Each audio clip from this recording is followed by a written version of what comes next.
दोस्तों, गजा में जो हालात है वो आप यकीन मानिए कि दुनिया तक ये बहुत कम पहुंच पा रही है। हकीकी तस्वीर बहुत कम पहुंच पा रही है, क्योंकि इतने बड़े इश्तिहार, इतनी बड़ी उसकी पब्लिसिटी हुई थी कि गजा में इस्राएली जंग थम गई है, सीज फायर हो गया है, डोनाल्ड ट्रंप ने सीज फायर करवा दिया है और अरब ममालिक, मिस्र और कई ऐसे यूरोपियन कंट्रीज के लोग शामिल हैं।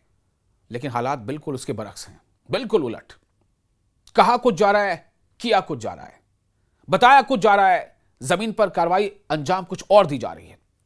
आपको बता दें कि गजा की सरहदी गुजरगाह रफा को, यानी रफा एक क्रॉसिंग का नाम है जहां से मिस्र की तरफ से आप गुजरकर गजा में दाखिल होते हैं। तो रफा क्रॉसिंग को एक तरफा खोलने के सेहोनी ऐलान पर, सेहोनी यानी जो यहूदी या फिर यूं कह लें कि इस्राएली ऐलान पर अरब इस्लामी ममालिक का शदीद एहतजाज सामने आया है। जबकि तय क्या हुआ था, क्यों एहतजाज सामने आया? तय यह हुआ था सीज फायर के जो अग्रीमेंट्स की जो पॉइंट्स थे, जो शिक थी, उस पर यह तय हुआ था कि रफा क्रॉसिंग को दो तरफा खोला जाएगा, यानी कि गजा के लोग भी मिस्र की तरफ जाना चाहे तो जा सकते हैं या गजा से बाहर जा सकते हैं। गाड़ियों का आना जाना हो सकता है, एम्बुलेंसेस का आना जाना हो सकता है, ट्रकों का आना जाना हो सकता है, और दूसरी तरफ से भी लोग गजा में आ सकते हैं। उसमें मीडिया के लोग भी होंगे, उसमें जो ज़राए अबलाग यानी सहाफत रिपोर्टर्स भी होंगे, उसमें ह्यूमैनिटेरियन एड्स के लोग भी होंगे, उसमें एनजीओज भी होंगी। ठीक है, दो तरफा आना जाना। यह तय पाया था कि फेज 1 जो अभी सीज फायर फेज 1 चल रहा है, कि उसमें यह तय हुआ था कि दो तरफा इसे खोला जाएगा। लेकिन ऐलान क्या कर रहा है इस्राएली हुकूमत? क्या ऐलान कर रही है इसराइल? क्या ऐलान कर रहा है कि एक तरफा खोला जाएगा। और एक तरफा खोले जाने का मतलब क्या है कि सिर्फ गजा के लोग चाहें तो बाहर जा सकते हैं। इसका मतलब क्या है? इस्राएल की नीयत क्या है? क्या वो ये चाहता है इस्राएल हुकूमत ये चाहती है, क्या नेतन्याहू ये चाहते हैं कि गजा के लोग वहां से घबरा कर, परेशान होकर और मतलब मुसीबतों से बचने के लिए वो गजा से चले जाएं, गजा छोड़कर भाग जाएं? यही चाहती है ना, शायद यही मतलब है। अब आपको बताते हैं आगे। तो अरब और इस्लामी ममालिक, ममालिक यानी मुल्कों का प्लूरल, ठीक है, एक देश यानी एक मुल्क, ममालिक यानी कई देश। तो अरब और इस्लामी ममालिक के 8 वुज़राए खारजा ने, 8 मिनिस्टर ऑफ एक्सटर्नल अफेयर्स ने, विदेश मंत्रियों ने काबिज इसराइल की जानिब से गजा की सरहदी गुजरगाह रफा को सिर्फ एक समत से खोलने और इसके जरिए अहले गजा को जबरन मिस्र मुंतकिल करने के मंसूबे पर शदीद तशवीश और गहरा रद्द-ए-अमल जाहिर किया है। बात समझ में आ गई? दो तरफा खोले जाने का तय हुआ था, लेकिन क्या हुआ कि एक तरफा खोला गया।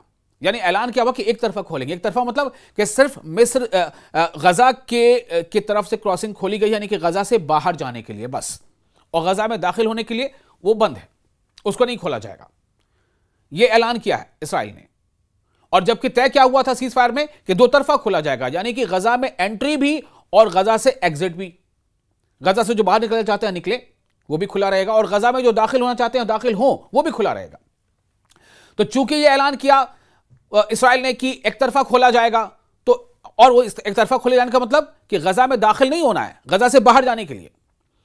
तो अब 8 मुल्कों के, इस्लामी और अरब ममालिक के 8 ऐसे मुल्कों के वुज़राए खारजा यानी विदेश मंत्रियों ने इस पर बाज़ाब्ता एक अपना जो है रद्द-ए-अमल जाहिर किया है और इसमें नाराजगी का इजहार किया।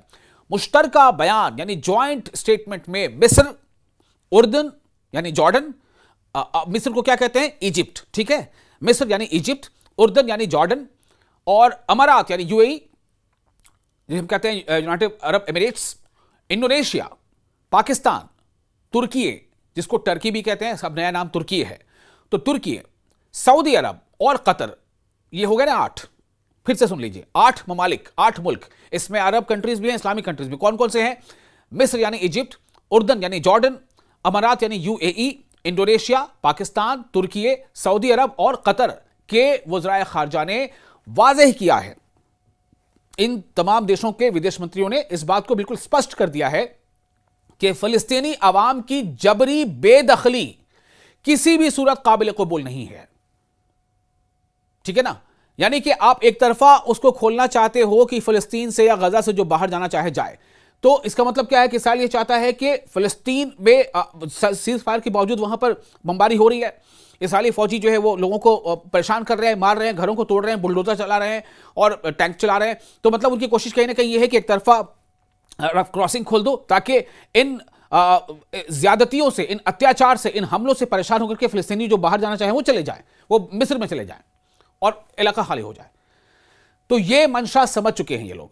ये 8 देशों के जो वज़राए खारजा हैं, जो विदेश मंत्री, उन्होंने जॉइंट स्टेटमेंट जारी किया है। उन्होंने कहा है, वज़राए खारजा ने जोर दिया है कि अमेरिकी सदर डोनाल्ड ट्रंप के उस मंसूबे में जिसमें सरहदी गुजरगाह रफा को दोनों सिमतों से, दोनों जानिब से आने के लिए भी और जाने के लिए भी दोनों सिमतों से खोलने की शिक यानी कंडीशन, शर्त शामिल थी, उस पर मुकम्मल और मौसर अमल दरामद जरूरी है। वज़राए खारजा यानी विदेश मंत्रियों ने मुतालबा किया है, यह डिमांड रखी है कि गजा के शहरियों की आजादाना आमद-ओ-रफ्त को यकीनी बनाया जाए। आमद-ओ-रफ्त यानी वो आना चाहते हैं आए, जाना चाहते हैं जाएं, आमद-ओ-रफ्त दोनों, आना भी जाना भी, उसको सुनिश्चित किया जाए, यकीनी बनाया जाए और किसी फिलिस्तीनी को जबरदस्ती इलाके से बाहर निकलने पर मजबूर न किया जाए। उनका कहना था कि जरूरी है कि ऐसे हालात पैदा किए जाएं जिनके तहत अहले गजा अपनी ही सरजमीन पर रहते हुए अपने वतन की तामीर और तरक्की में अमली किरदार अदा कर सकें, यानी खुद भी उसमें अपना कंट्रीब्यूशन दें अपनी ही जमीन पर रहते हुए। ये इक़दामात खित्ते में देर पा यानी लॉन्ग टाइम के लिए स्टेबिलिटी, इस्तेहकाम की बहाली और फिलिस्तीनी अवाम की इंसानी सूरत हाल बेहतर बनाने की एक जामे यानी ठोस स्ट्रैटेजी का हिस्सा हैं, हिकमत अमली का हिस्सा हैं।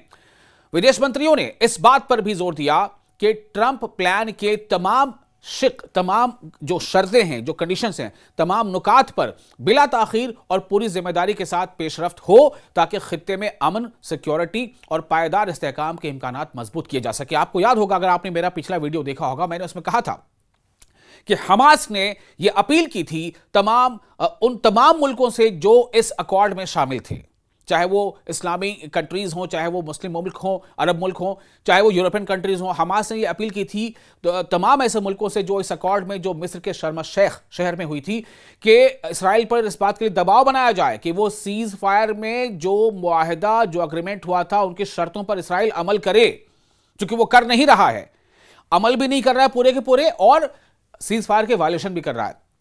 तो उसी का शायद कहीं ना कहीं ये नतीजा है कि 8 मुल्क जो इस्लामिक और अरब कंट्रीज हैं, जिसमें मैंने आपको नाम गिना दिया, उसमें इंडोनेशिया है, जिसमें पाकिस्तान है, तुर्की है, सऊदी अरब है, कतर है, और जिसमें इजिप्ट है यानी मिस्र है, जिसमें जॉर्डन है यानी उर्दन है, ये तमाम मुल्कों के जो विदेश मंत्री, उन्होंने अब ये नाराजगी जाहिर करते हुए जॉइंट स्टेटमेंट जारी किया है और कहा है कि दोनों समतों से उस रफा क्रॉसिंग को खोला जाए। बयान में यह भी कहा गया है कि जंगबंदी को मुकम्मल तौर पर मुस्तहकम करना नागुज़ीर है, यानी कि बिल्कुल जरूरी है, बिल्कुल निहायत ही जरूरी है, इंपॉर्टेंट है, ठीक है, ताकि फिलिस्तीनी शहरियों की मुसलसल तकालीफ खत्म हो, इंसानी इमदाद को बगैर किसी रुकावट के गजा पहुंचने दिया जाए, तामीर नौ यानी रीबिल्डिंग, तामीर नौ और बहाली की फौरी कोशिशें शुरू हो और ऐसे हालात फराहम किए जाएं जिनके तहत फिलिस्तीनी अथॉरिटी गजा में अपनी जिम्मेदारियां दोबारा संभाल सके। विदेश मंत्रियों ने कहा कि यही वो बुनियाद है जो खित्ते में यानी इस पूरे रीजन में एक नए मरहले के इस्तेहकाम को जन्म दे सकती है, एक नया मरहला, एक नया फेज। इन सब की चीजों पर ख्याल रखा जाएगा तभी नया फेज भी जो है वो बेहतर होगा। तो इन तमाम देशों के वज़राए खारजा ने यानी कि विदेश मंत्रियों ने इस अज़्म का इयादा किया है, फिर से अपनी इस बात को दोहराया है कि वो अमेरिका समेत तमाम इलाकाई और आलमी फरीकों, इंटरनेशनल स्टेक होल्डर्स के साथ करीबी ताउन जारी रखेंगे ताकि सलामती काउंसिल यानी यूनाइटेड नेशंस की करारदाद 2803, जो करारदाद यानी रिजोल्यूशन नंबर है 2803 समेत तमाम मुतअल्लिका आलमी फैसलों पर मुकम्मल अमल दरामद यकीनी बनाया जा सके, पूरी तरह से उस पर अमल हो, उस पर उसको अमलाया जाए, उसको इंप्लीमेंट किया जाए।